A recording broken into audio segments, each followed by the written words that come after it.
ولم يكن له كفوا أحد بسم الله الرحمن الرحيم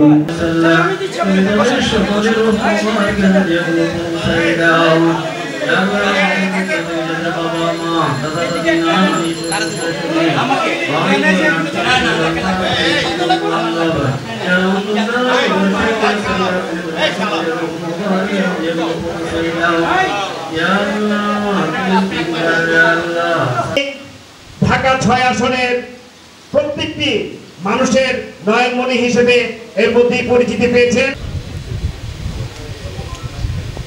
গণতন্ত্রের নেত্রী, আপসী নেত্রী, মাদার অফ ডেমোক্রেসি, তিনবার বাংলাদেশের প্রধানমন্ত্রী দেশনেত্রী বেগম খালেদা জিয়ার ৮১তম শুভ জন্মদিন উপলক্ষে আজকে এ দোয়া মাহফিলের এখানে উপস্থিত উয়ারি, সূত্রাপুর এবং গ্যান্ডারিয়ার বিভিন্ন এলাকার নেতৃবৃন্দ, এ এলাকার সম্মানিত নেতৃবৃন্দ, উপস্থিত মুসল্লি ভাইয়েরা, শ্রদ্ধেয় আমাদের ইমাম, আসসালামু আলাইকুম ওয়া রাহমাতুল্লাহি ওয়া বারাকাতুহু। আমরা সকলেই বাংলাদেশের নাগরিক। আমরা বাংলাদেশের নাগরিক হিসেবে আমরা বাংলাদেশ সম্পর্কে অনেক কিছুই জানি। এখানে আমাদের নেত্রীকে দেশনেত্রী উপাধি দিয়েছে বাংলাদেশের মানুষ। গণতন্ত্রের নেত্রী হিসাবে আজকে সম্বোধন করেছে বিশ্ববাসী। এটা পরীক্ষিত। এই পরীক্ষাটা কি 1991-এর যে গণতন্ত্রের নির্বাচন হয়েছিল, নির্দলীয় নিরপেক্ষ সরকারের অধীনে যে নির্বাচন হয়েছিল, যে নির্বাচনের জন্য তৎসময় 7 দল 8 দলের নেতৃত্বে বাংলাদেশে আন্দোলন হয়েছিল, স্বৈরাচার এরশাদের পতন হয়েছিল। সেই আন্দোলনে আমরা যেমন ভূমিকা রেখেছি, আমরা রাজপথে ছিলাম। সেই সময়েও আওয়ামী লীগ বিশ্বাসঘাতক হলেও আমাদের সাথে তখন ছিল। আওয়ামী লীগের নেতৃত্বে 8 দল ছিল। আওয়ামী লীগের নেত্রী সেদিন লালদিঘির ময়দানে চট্টগ্রামে বক্তব্য দিয়েছিলেন, খুনি এরশাদের সাথে যারা নির্বাচন করবে তারা জাতীয় বেঈমান। কিন্তু সেই বক্তব্যের 48 ঘন্টার মাধ্যমেই শেখ হাসিনা ঘোষণা দিলেন তিনি নির্বাচন করবেন।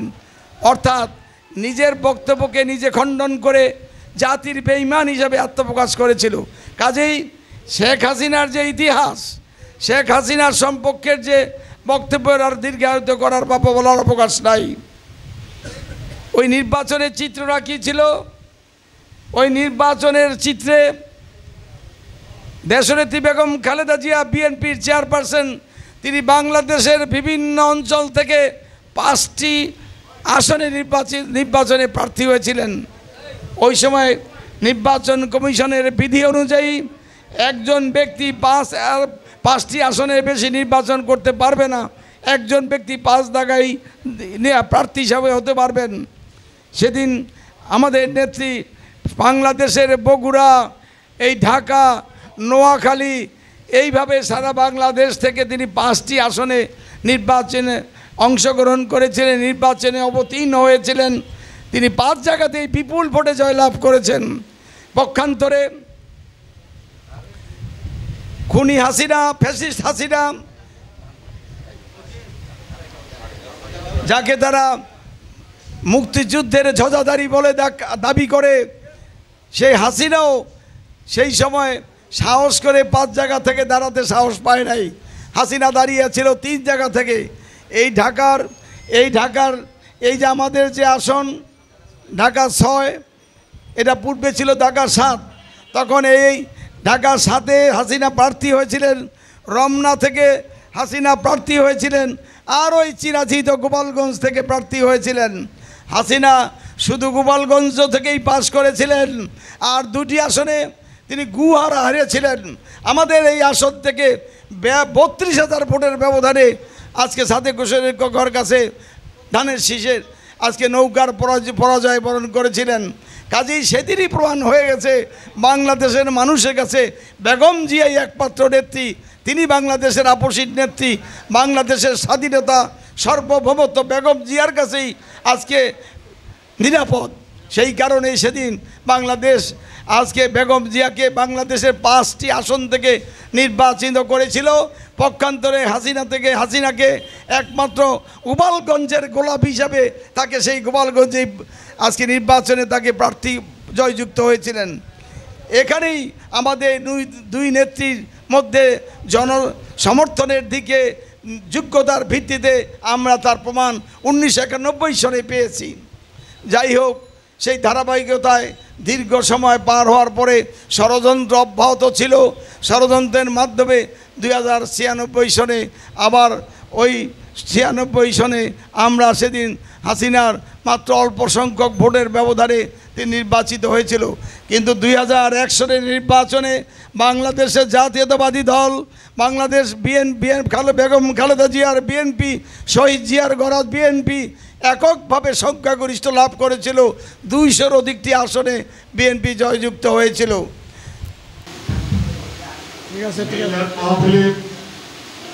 আয়োজন সেটার উদ্দেশ্য হচ্ছে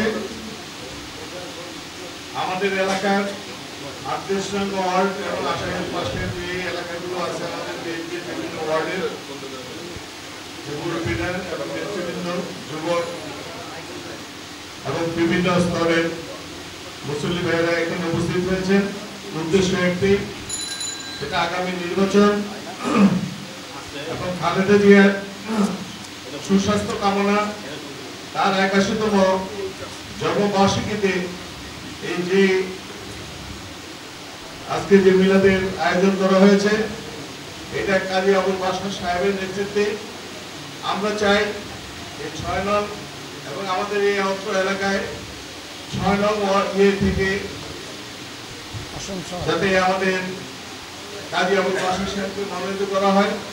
তার কারণ উনি সবসময় এই এলাকায় ছিলেন। থাকা অবস্থায় পাওয়া যায়, গাড়িতে পাওয়া যায়, রিক্সায় পাওয়া যায়, মানুষের সাথে দেখা হয়, কৌশল বিনিময় করেন। একজন রাজনীতিবিদ একটা দেশের জন্য পরিবর্তন ঘটাই দিতে পারে না। মানুষের সাথে যে সুসম্পর্ক, হৃদয়তা, আন্তরিকতা, সেটা তার জন্য অভাব নাই। এবং আমরা আশা করব আমাদের চেয়ারপারসন খালেদা জিয়ার আজকে যে সামনে যে নির্বাচন, সেই নির্বাচনে সঠিক এবং ত্যাগী নেতৃত্বের যাতে মূল্যায়ন হয়।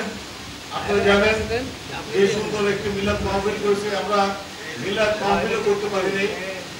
ওয়াজের ব্যবস্থা করলো, সেখানে পুলিশের হানা। আমার সাথে পুলিশের সম্পর্ক খুবই খারাপ ছিল না, কিন্তু সেদিন আমার পরিবার যেন রেহাই পায় নাই। কাজে আমার মনে হয় কেউ রেহাই পাইছে বলে আমার মনে হয় না। যাই হোক, আপনাদের কাছে আমি সবার কাছে আহ্বান করবো, আপনারা দোয়া করবেন খালেদা জিয়া সুস্বাস্থ্য অধিকারী হন, নির্বাচন সুষ্ঠু সুন্দরভাবে হয় এবং কাজী আবুল বাশার সাহেবকে যেন এই 6 থেকে নমিনেশন দেওয়া হয়, এই আশা ব্যক্ত করে এবং আপনাদের সকলের আন্তরিক শুভেচ্ছা ও সালাম জানিয়ে আমি আমার বক্তব্য শেষ করছি।